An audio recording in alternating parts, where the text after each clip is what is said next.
কিন্তু আমরা এখানে করার জন্য অবশ্যই আমাদের সেই প্রিপারেশন এবং আমরা সেই অনুযায়ী প্রস্তুতি চলছে। মানে আমরা কনক্লুশনে যাইনি।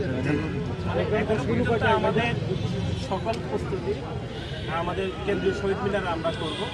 ওনারা যেটি বলেছেন আমরা আমাদের ছাত্রদের কেন্দ্রীয় সংসদের সাথে আলাপ করব যে এটি পুনর্বিবেচনা আদৌ যায় কিনা, যদি সম্ভব না হয় আমরা এখানেই আসলে করব। কিন্তু আমাদের এখান থেকে অনুমতিটা আসলে এখনো পর্যন্ত নেওয়া আছে এবং বিশ্ববিদ্যালয় প্রশাসন বিশেষ করে মাননীয় প্রক্টর তিনি আমাদেরকে লিখিত জানিয়েছেন যে আমরা এই অনুমতি যেটা আমরা পেয়েছি আমরা এখানে করব।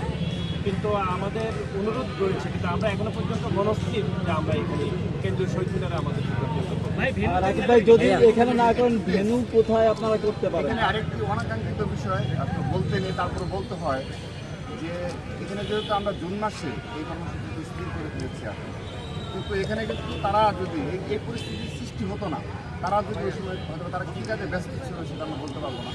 ঢাকা বিশ্ববিদ্যালয় কর্মসূচি পালন করতে হলে কিন্তু প্রতি অনুমতি নিয়ে পালন করতে হয় এবং সেটি কিন্তু একটা নিয়মের বাধ্যবাধকতা রয়েছে।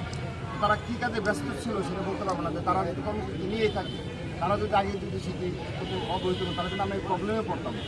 তো আমরা সেই দিক থেকে মানে তাদের প্রতি জানাচ্ছি যে যেহেতু আমরা জানি না যে তারা পরবর্তীতে জুলাই মাস শুরু হওয়ার বেশ কিছুদিন পরে আর কি তারা আমাদের সাথে যোগাযোগ করেছে,